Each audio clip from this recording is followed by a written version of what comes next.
This is another day in the life of an entrepreneur, and in this video I'm going to show you how being frugal on costs so that we can be generous on investment, because saving the overhead costs in your business is the biggest way to drive your business forward. Let's go.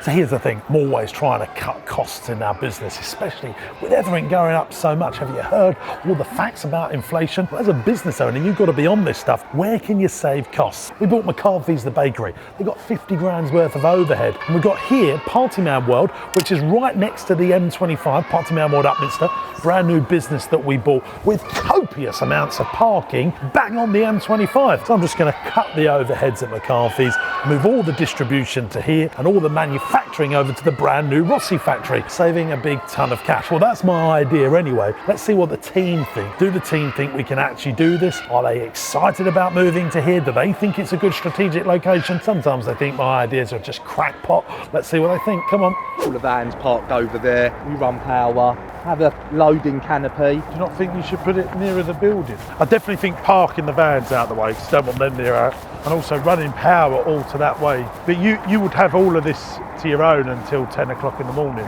Because I think it'd be quite easy to put another double door in there, wouldn't it? In my mind, it makes sense to be as close to the building as possible. Yeah, without a doubt. But your fridge isn't as big as that now, is it? No, but I've got room to move. But do you really want to be outside doing all this? Don't you need to sort stuff out undercover? We need to ask landlord permission to do all this. Oh no, I think that the van space, the apartment, this is the best ever.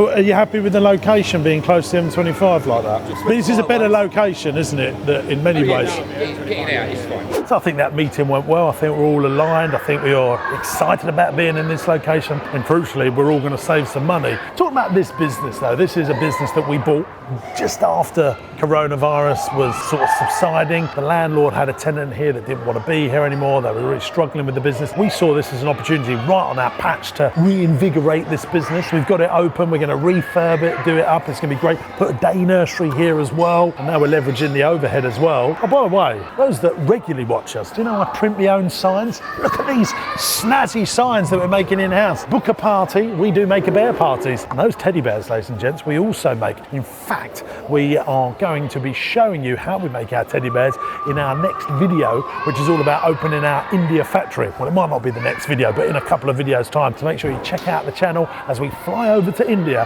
and show you how we've set up a factory in India making literally hundreds of thousands of teddy bears. It's so exciting. We're on the M25 now. It's literally taken us about 2 minutes to get here, which further cements in my mind why we should be moving distribution to Party Man World Upminster. Right now we're on our way to McCarthy's, where we make all the bread, and we're currently doing the distribution. And I meet there with Tony, who's our general manager of McCarthy's, to discuss strategies and tactics on how we're going to improve the business, increase profitability. Here's a top tip for you: no agenda, no attender. And if you're a busy entrepreneur and you're like me and you're not used to writing loads of things down, I've got a really quick, simple way of how you can make your meetings way more efficient. And I use this thing called Lion, and I'm going to show you how I do it in this meeting right now. What we did last week, what issues have you got, what opportunities are in the business, and what we're going to do next week. I know you've got some more stricter agendas, but just for me, especially for stuff that I then need to go away and sort out. And then I wasn't going to come to these meetings, but I think I am going to for just until there's a structure in place. Obviously, I have heard the whispers of recruitment challenges. Just 3 full-time members of staff that are good would sort of ease pressure. And we're probably losing 20% of revenue because we can't service customers. That leads me on to my second point actually about margins. Like we're working on a 60% GP at the moment, aren't we? Have we worked out the margins on the stuff that we actually manufacture? I don't know. I think you work it all out and then you add on 12% or 15% for overhead and labour. If you was buying it in, you got wastage. If you're making it, you got wastage. So I think to keep it comparative, so we'll just put whatever it costs, add on 15%. That's probably too rich, really. But no, because I think we should be making an amazing millionaire shortbread, amazing rocky road. The colour and the look of the stand still needs to be fantastic, especially when we start doing these food festivals. One of the things I need to know about CapEx as well, vans, when new ones will be needed.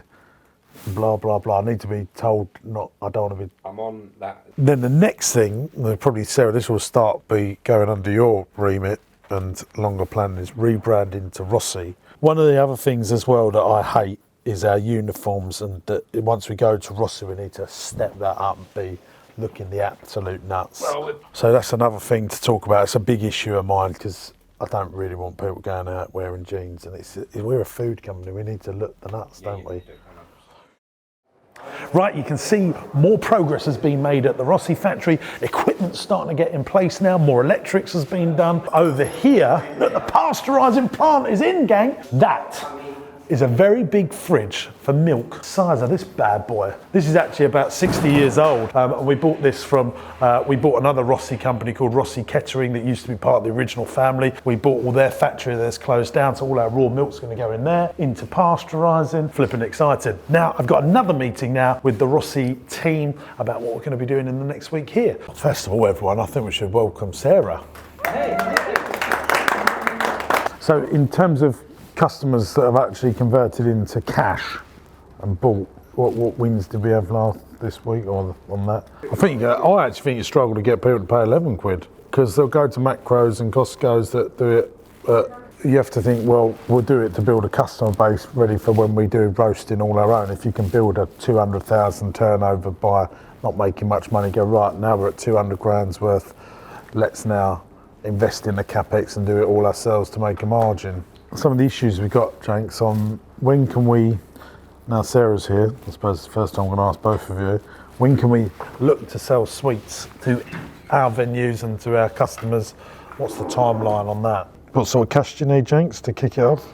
Or what, 20 pallets? £600 a pallet, probably. I feel sorry for me and Aaron, because next Tuesday we're discussing building a dinosaur park. It literally goes from one street to the other. Then we're opening a factory in India. You got to laugh, haven't you? So any other issues that we've got in general operations at the moment? We've got one van, that's an issue, isn't it?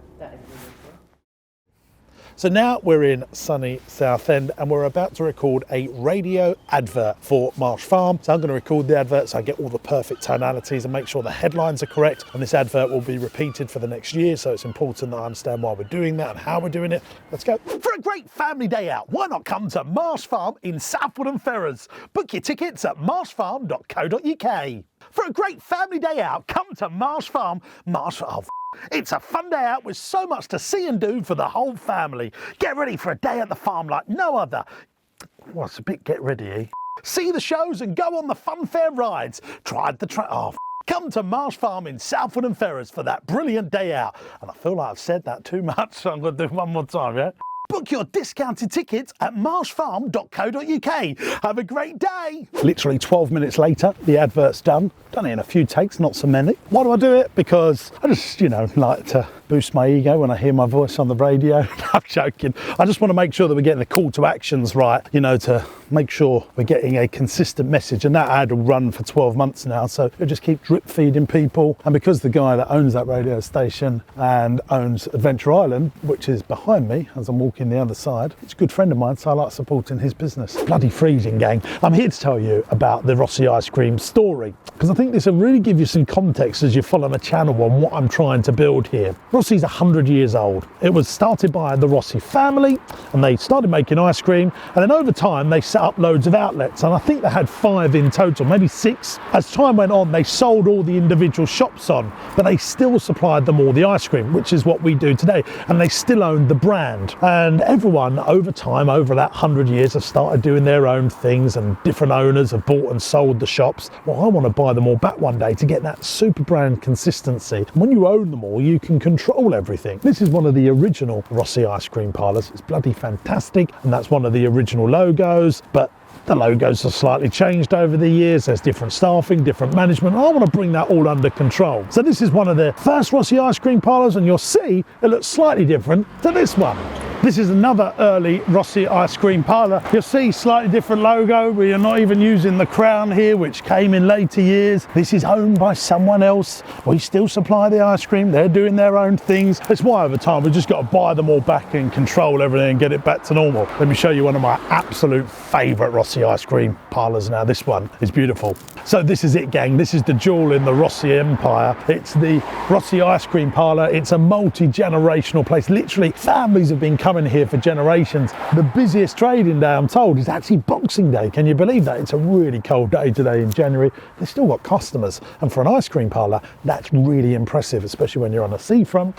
One day I would just love to own this one. Right, now let's go and see the original Rossi ice cream factory and parlour that's nearly 100 years old. And this is the first one. This is where this 100-year-old multi-generational business started. This business is huge. We've actually done that on another YouTube video. The factory was there. They used to make everything and then sell it out the front. It just literally went like gangbusters. There's been other shops over the years. There's this one here, for example, which was just a beautiful one that had the upside down cone on it. Again, you can see slightly different logo. That bit up there is pink. Now, for someone that owns a brand and so affectionately loves the brand, I just want to bring everything under control. So hopefully one day we can own this one as well. You know, it's just going to be a lifelong dream, really, gang. Gang, I'm organising my first meetup. It's going to be in London. I'm organising a 2-day event called the Business Masterclass. Here's everything that I'm going to be covering in London for 2 days at the Business Masterclass. I'm going to be teaching everything I know about nifty property finance, how about buying companies is a great way to grow your business, about raising finance, finding the best people to run all these companies, increasing your profits in your business. Most businesses are just not making the profits that they deserve to make, so the business owner's tired, has got no time. I'm going to show you how to solve all those problems and make sure you're doing the right stuff. The Business Masterclass, 2 days in London. You can get your tickets at jamessinclairbmc.net. Tickets are only a couple of £100. I think it's 300 quid plus VAT for 2 days. No pitching, no selling, just 2 fantastic days where we're going to be surrounded by hundreds of entrepreneurs in a great venue in London, and I cannot wait to share all the stuff with you. So if you love watching the YouTube channel and you want to come to a live event and learn some really good stuff about growing your business, buying companies, I'd love to see you there. There's a link in the video description on how you can get your tickets, or just go straight to jamessinclairbmc.net, and I'll see you at Business Masterclass. 2 great days in London. Can't wait. See you there.